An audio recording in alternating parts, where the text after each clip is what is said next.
Top 7 Jeep Gladiator most frequently asked four-wheel drive questions.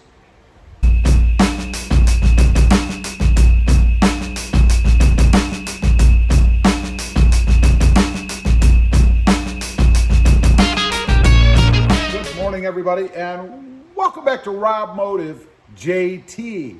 And that's right, these are the top 7 most frequently asked four-wheel drive Jeep Gladiator questions. Now, I know some of them might be a little simple, but that's okay because we all have to learn somewhere, right? Now, number 1, can I put my Jeep Gladiator into four-wheel drive while driving? Now, this is what's recommended. You should stop the Jeep, put the transmission in neutral, that's the in thing on the gear selector. Keep your foot on the brake so you don't roll around anywhere. You could be on some kind of an incline or a decline, right? Move the four-wheel drive selector to 4 high. In this case, we're going into four-wheel drive high. And then shift the transmission back to drive and continue on about your way. It should be just that simple, although I will caution you, it might take a little bit of elbow grease to shift that thing into four-wheel drive the first 2 or 3 times. When I did it, I was really surprised as to how much muscle it took to get that Jeep Gladiator into four-wheel drive. Number 2, can I leave my Gladiator in four-wheel drive while parked? You know, like if four-wheel drive is not needed, if you're gonna leave it engaged while you're sitting around. Well, the short and simple answer is leaving the truck in four-wheel drive while parked, say overnight, poses little to no threat of mechanical damage. So the answer is yes. You can leave it in four-wheel drive while you're parked somewhere. Maybe you're out hitting the trails or whatever and you decide to stop to, I don't know, gaze at the beauty of nature. And you can leave it sit, not a big deal. Number 3, is my Gladiator in four-wheel drive all the time? You know, I think some people assume that because it is a four-wheel drive vehicle, that it is somehow in four-wheel drive all the time. The answer is no, it's not in four-wheel drive all the time. Not unless you put it into four-wheel drive and, of course, leave it there. Then, obviously, it will be in four-wheel drive. Number 4, can I use reverse in four-wheel drive? Well, the short answer is yes, absolutely. I mean, imagine if you're out there somewhere on the trails and you need to back up, right? Well, of course, you can back up in four-wheel drive. Not a problem at all. Are four-wheel drives, this is number 5, are four-wheel drives more expensive to maintain? In other words, if you pick up a four-wheel drive and you don't need it, are you going to pay more to have it if it's just sitting there? You know, there's a big controversy out there. Everybody thinks that if you have a truck, you should have four-wheel drive. Well, I'm here to tell you that's not true. If you don't need it, then why in the world would you pay for it? Because absolutely, it is more expensive to maintain a four-wheel drive vehicle. I mean, it makes sense. It has more parts that require more maintenance, that requires more money. There are also more things that can go wrong, even if you don't use it. Number 6, do four-wheel drives cost more to insure? Well, yes, they do. Since there are more moving parts or more parts, there are more opportunities for things to go wrong, similar to maintenance, and more parts to potentially replace.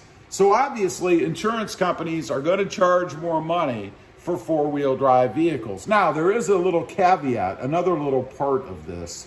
Because four-wheel drives are thought to be taken off-road, even though only 4% of us actually do, there's more risk to the insurance company beyond just the mechanical parts, the pieces. So yes, it is going to cost more money to insure a four-wheel drive vehicle. And that's why if you don't need a four-wheel drive, say you live in a warm climate, kind of like I do, and if you're not going to be doing any off-roading or anything that requires more than a two-wheel drive, Why would you have a four-wheel drive? Number 7, is it really bad to drive in four-wheel drive all the time? You know, driving in four-wheel drive on dry pavement is not a good thing. Now, let me add something here because I have posted a couple videos of me driving in four-wheel drive on the pavement.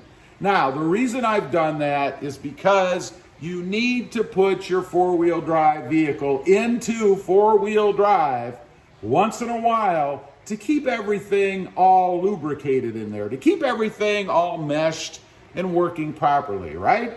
Otherwise, things can dry out. Oil will fall, it will sit. You need to run it once in a while. And running it in four-wheel drive on a paved surface in a straight line is not gonna hurt anything.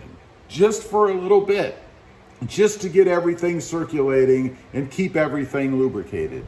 So what can happen if you do run it in four-wheel drive all the time?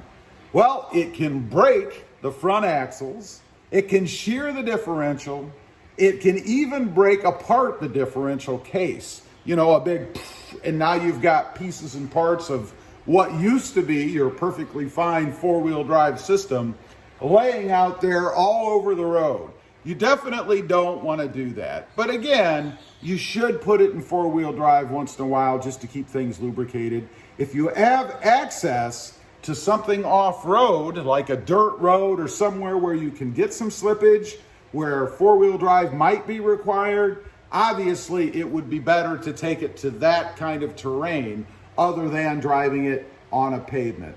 One other thing I'll add, and the reason I say that you should drive it in a straight line is because all those wheels, tires in this case, and there are 4 of them, not counting the one that's the spare, that doesn't matter, but they're all binding and grinding and grabbing, right? And once you start to turn, since nothing can slip because you're on dry pavement, they fight against each other. That's why you have a potential for all these breakages. But also they're grinding on themselves, right? They're grinding that rubber against the pavement, trying to maintain the best footing that it can have. That's the whole point of four-wheel drive, right? So that's why you want to go in a straight line and avoid taking any curves if you can, or at least only gentle sweeping turns so that those tires aren't grinding themselves against that dry pavement. Anyway, I just wanted to get on there. I get questions on the channel. People ask periodically. These are the 7 most frequently asked Jeep Gladiator four-wheel drive questions. Leave a comment. Let me know. Did I leave something out that's maybe of great importance? I would be curious to know. Also, real quick, if you're interested, I do have 2 additional channels. Rob Motive, all about my 2020 Tacoma, sitting right back there. And Rob Motive Tundra, about my endeavor, my hunt for the upcoming redesigned Toyota Tundra. Check them out, and if you're interested, please consider subscribing. Don't forget to click that notification bell so that you don't miss out on any upcoming videos. And do me a favor, smash that subscribe button on the way out. Thanks for watching. Stay safe out there. Bye.